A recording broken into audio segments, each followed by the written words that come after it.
Hello, my superheroes. How are you? I'm sure you must be doing well. You must be enjoying your life, and you must be learning all the important things which are very, very significant for your life, for your enhancement and the evolvement of your career. So, welcome to our channel, my superheroes. As you know, my name is Rajiv, and as usual, you know that I'm an English teacher, and we have started one of the very, very best thing for you. That is the spoken classes for the 60 days. The challenges for all those speakers who thinks that they are having a very profound phobia for the spoken. So for all of them who are literally having a very profound negative thing putting into the English thing, this is exactly something for them. और ये आपको बता दूं, हमारा 60 days का challenge जो है हमारे सुपर हीरोज, वो आज हमारा 39 डेज है. बाकी सारी क्लासेस आपने अच्छे से गो थ्रू की हैं. थैंक यू सो मच इतना अच्छा सपोर्ट करने के लिए और चीज़ों को अच्छे से प्रिसाइज अंडरस्टैंड करने के लिए. तो आज देखो हम क्या चीज़ सीखने वाले हैं. Whatever, whenever, whoever, wherever, whenever और हाउ एवर, ये सारे वर्ड एवर वाले हैं. स्पोकन के लिए बहुत ही इंपॉर्टेंट है हमारे सुपर हीरोज. इन सबको कैसे यूज करेंगे हम. So without any further delay let's get started. हम देखते हैं इसका कैसे कैसे यूज करने वाला है. हाउ एवर जिसका मतलब होता है कैसे भी करके, जैसे भी, जिसको हम इंग्लिश में कहते हैं नेवरदलेस. और जैसे मैंने कहा विच एवर, जो भी, जो कोई भी. हु एवर जिसका मतलब भी जो भी, जो कोई भी. वट एवर कोई भी चीज जो भी, या व्हेनेवर जब भी. ये सारी चीजों को हम वन बाय वन करके पढ़ने वाले हैं. कैसे इसको यूज करना है. Now we are just talking about the first thing. देखो इधर लिखा है हाउ एवर. हाउ एवर का मतलब होता है कैसे भी करके, इन एनी कंडीशन, या हम जिसको कहते हैं नेवरदलेस, फिर भी, लेकिन फिर भी, इसको करते हैं. तो एज यू कैन सी, जैसा मैंने कहा मैं थका था फिर भी मैं दौड़ा. I was tired however I ran. मैंने कहा I was busy however I attended the meeting. मैं बिजी था फिर भी मैंने मीटिंग अटेंड की. तो इसका मतलब जैसे मैंने कहा इस समस्या को हल करो जैसे भी तुम कर सको. मैंने कहा solve this problem how ever you can. मैंने कहा come here how ever you can. यहाँ पे आओ जैसे भी करके तुम आ सको. मैंने कहा सॉल्व दिस प्रॉब्लम. मैंने कहा speak English however you want. बोलो इंग्लिश बोलो जैसे भी तुम बोलना चाहो, जैसे भी. तो हाउ एवर के there are two meanings. One is nevertheless जिसको हम बोलते हैं लेकिन फिर भी, और सेकंड इज जैसे भी करके. मैंने कहा कि she is poor however she helps needy. वो एक गरीब है फिर भी वो क्या करती है, फिर भी वो लोगों की, जरूरतमंद लोगों की मदद करती है. जैसे मैंने कहा कि you are intelligent however you show the arrogance. तुम इंटेलिजेंट हो फिर भी तुम क्या करते हो, एरोगेंस शो करते हो. So there are two meanings of that particular however. One is in any condition, second is nevertheless. Whenever you are using nevertheless in this condition, the sentence is contrary to each other. Whenever you are using in any condition, that is like you have to go up to all the extent. तो ये सब आपको समझ में आया होगा किस तरीके से हमें इसको यूज करना है स्पोकन में. आई होप अब आपको कोई दिक्कत नहीं होगी. Now we are talking about the whichever. Whichever का मतलब होता है, पहली बात तो इसका यूज करते हैं हम किसी चीज के लिए. It is use when the choosing one from the many option. बहुत सारी चीजें आपको दी गई है और आपको एक चीज ऑप्शन में सिलेक्ट करना है. जैसे मैंने कहा जो भी शर्ट तुम्हें पसंद है, which ever shirt you like.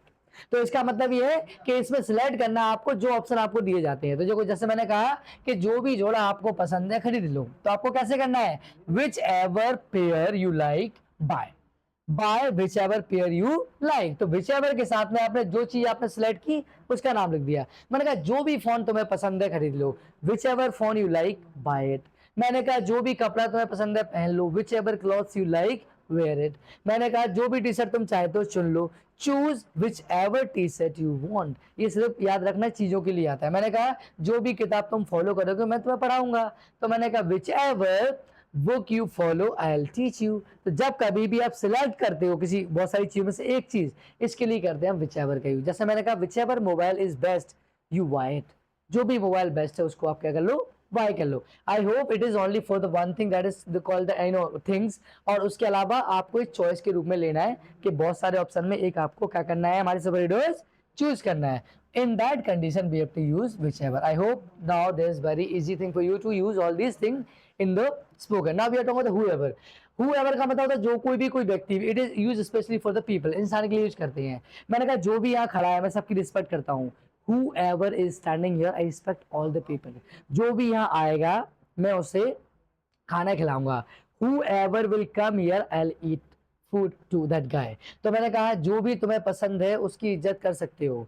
तो you can respect whoever you like. जिस इंसान को तुम पसंद करते हो, यहाँ पे whoever का मतलब ये है, तो उसे आप क्या कर सकते हो, पसंद करते हो। जैसे मैंने कहा I will help whoever is poor, जो भी गरीब है। अब गरीब कौन होगा, कोई चीज तो होगी नहीं obviously, we are talking about the person. तो इसका मतलब जब भी इंसान की बात होगी उसके लिए हम क्या लगाएंगे, whoever। जैसे मैंने कहा whoever is present at home, जो भी घर पे प्रेजेंट है प्लीज कम आउटसाइड, कृपया बाहर आ जाइए। मैंने कहा whoever टीचेज यू इंग्लिश, जो भी तुम्हें इंग्लिश पढ़ाता है, you should focus on that, उस पर आपको फोकस करना चाहिए। जो भी आना चाहता है वो आ सकते हैं। मैंने कहा whoever wants to come they can। I hope कि आपको ये आप अच्छे से समझ में आ गया होगा किस तरीके से हमें whoever, whichever और however का यूज करना है। My super hero, if you literally feel that this is really very significant and very fruitful to you, don't forget to subscribe and share with the friend. Now we are moving for the whatever। whatever क्या होता है, it is used for the things, something which unknown or any choice of the things।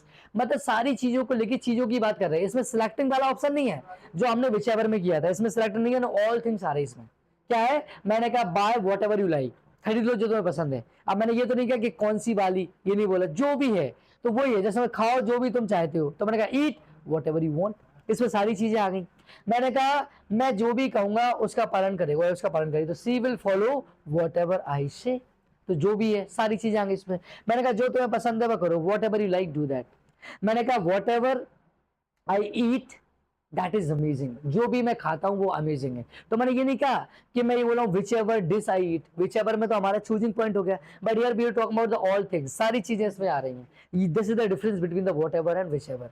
I hope now this is very simple for you to use in the spoken language. अब आपको ये समझ में आया होगा कि वॉट एवर का use हम किस तरीके से करते हैं। मैंने कहा आई grab the thing what ever was available, जो भी चीज अवेलेबल थी मैंने उसको गेट कर लिया। I hope now you have got it very well. Now we are talking about the whenever, and we know very well whenever is specially used for the time, जिसका मतलब होता है जब भी। आप बोलते जब भी तुम फ्री हो आ जाना, तो मैंने कहा you come whenever you are free.